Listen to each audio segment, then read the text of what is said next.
What's up, everybody? I wanted to provide you another economic stimulus update. You see, I'm not doing as many of them right now because there's not a lot of new stuff that is coming out.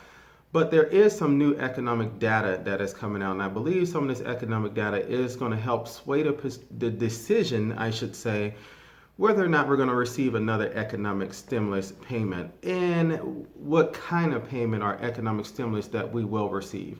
Stay tuned. I'm going to talk about all that coming up next.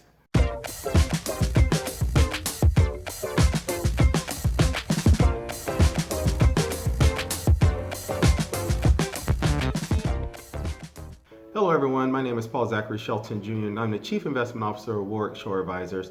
We are a wealth and investment management firm located in Orlando, Florida, with clients all across the United States. If this is your first time coming to my channel, I ask that you please hit the subscribe button, please ring the bell so that you can get an update each time I upload a new video about all things financial.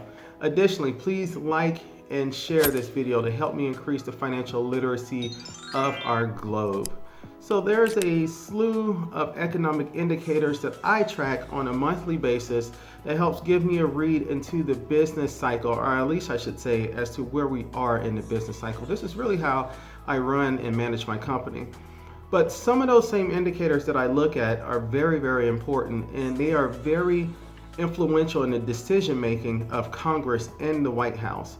One of them was the jobs report that was released. Now, we all know that there was an increase of 2.5 million jobs. At least that's what the data has told us. There was an increase in May of 2.5 million jobs, which it was expected that we will see a loss of anywhere between 7 to 8.5 million jobs based on analyst expectations on Wall Street. So this is a very, very positive number. It knocks everything out of the water, as a home run.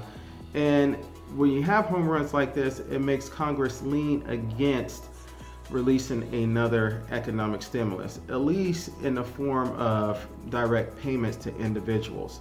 As of today, there is a proposal on the table to release more stimulus and more aid to businesses and business owners that have 140 employees or less. This is part of the PPP plan, but it is slightly different. It's a separate proposal, something that's going forward. And it looks like where Congress is right now, they have a larger appetite to help individual small businesses as opposed to doing something on a mass scale to help all the individuals in this country. But there is more economic data that is coming out that is not so rosy, so that opinion may change. So in one of my market insight videos where I give updates about the stock market and everything that's going on with that, I provide some insight, on some of the economic data that has been released regarding the GDP and which is our gross domestic product. This information will be a key in Congress deciding on whether we'll see another economic stimulus payment, stimulus check, and how it would look. I'm going to read some of this information to you. So the Organization for Economic Cooperation and Development, they release information twice a year, but they actually released information today based on two separate scenarios. So they give their feedback on what GDP will look like, and GDP is the amount of growth that we're going to see in our economy. So they give the information on what the world GDP will look like if there is a second outbreak of coronavirus cases. Additionally, if there is no additional cases of coronavirus, what this will look like. And I'll show you the chart, but it shows that our GDP has been significantly hit and hurt bad by the coronavirus pandemic. With this being the case, there's much less growth in our economy. There's much less prospects for future jobs and employment in our economy, just with the first wave of coronavirus cases. Now, as our economy in our country and the global economy begins to open back up, moving to phase 2 and 3, I know New York just moved to phase 1 as of this week, we're starting to see more and more cases. And unfortunately, we're seeing cases in many of the places that started opening up over the last couple of weeks.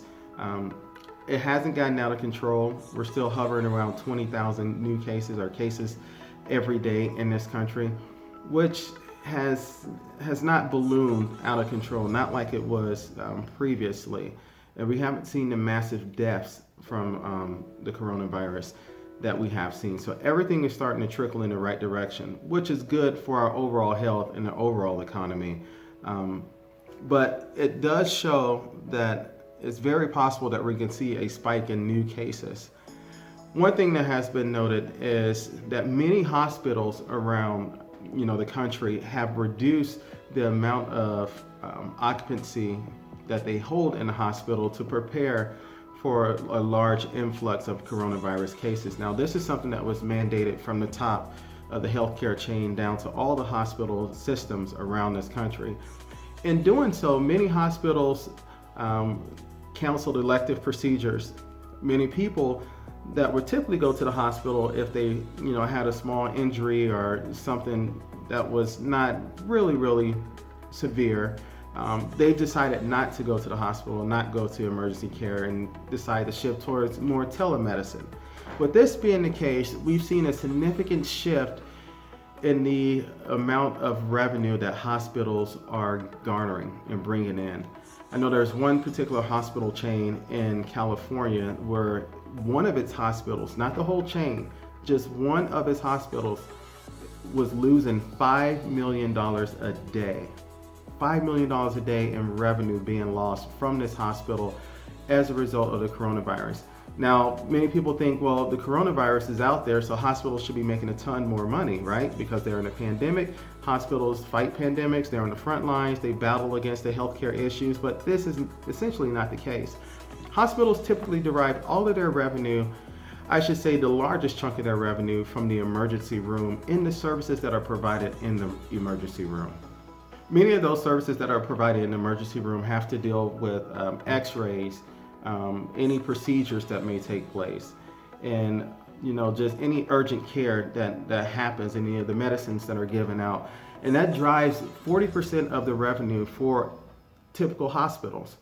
So when you close down the hospital for many of the things that happens, and not to mention that everyone was on a curfew and a shutdown around this country for the better half of 4 to 6 weeks, that means there's less people driving, there's less car accidents, there's less trouble, there's less amount of people going out to bars, getting drunk, having hangovers, having to go to the hospital, different things of that nature. So the population in hospitals dwindled down significantly, which caused revenue to dwindle down significantly in hospitals. As of right now, since the economy has reopened, it is stated that the average hospital is only losing about $3 million a day. That is very, very significant. And the reason why I'm saying all this is because there is widespread belief that there will be a second wave of unemployment that will take place. I know the unemployment numbers were really good for the month of May, but many of those people that were unemployed, or the initial 40 million people that saw unemployment, came from the bars, restaurants, and some of the retail sector. As of right now, the coronavirus and the pandemic and the economic recession that we are in is starting to spread further and past those initial retail, bar, and restaurant jobs to more of the white collar jobs, more of the jobs where you have a lot of nurses and a lot of medical staff that are starting to get furloughed and laid off. This is very, very significant. Now, with this being the case, I highly believe that Congress will get behind this thought process as we begin to see more and more layoffs. And if you just Google it, look in the news, you'll see that a lot of nurses and medical staff around the country are being laid off. Hospitals are still at a very, very low capacity as of right now. So with many hospitals getting hit hard by the coronavirus pandemic and having to lay off people, it's very significant to know that we may see a spike in our unemployment rate again.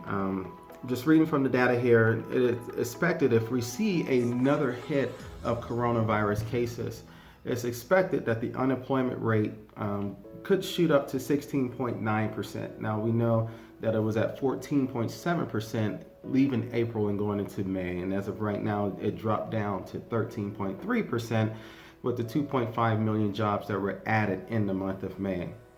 So if we do see a second round of virus cases, and the unemployment rate spikes to 16.9%, more than likely, as it is projected to do so in the fourth quarter, Congress will have no other choice but to pass a second stimulus package. Now, it won't be something that will go into effect as of July 1st, August 1st, maybe not even until the beginning of 2021. But the likelihood for it is there, because more than likely, even if there is not another spike in cases, it appears that the data shows that the unemployment rate will still be above 10% in the fourth quarter of this year and still hover somewhere around 8% going into 2021. That is a significant amount of people unemployed in this country. 10% the rest of this year, 8% in 2021. That significantly hurts GDP. That significantly hurts all the Americans that are struggling right now, and prolongs the amount of time that they will be struggling.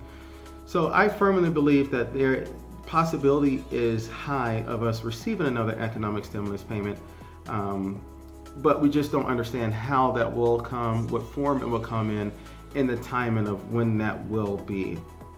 If you have any questions about anything that I mentioned before, please leave a comment below. Give me your thoughts on what should be done as far as another economic stimulus. I know so many people are out there still hurting. A lot of people have sent me comments and questions about how they can get their stimulus payment from the first check that they still have yet to receive. And I'm doing my best to answer all those questions, so keep them coming as I answer them. Also, if this is your first time coming to my channel, I ask that you please hit the subscribe button and please ring the bell so that you can get a notification each time I upload a new video. Additionally, please give me a thumbs up, please like this video, and please share this video to help me increase the financial literacy of our globe. Thank you so much and have a great day.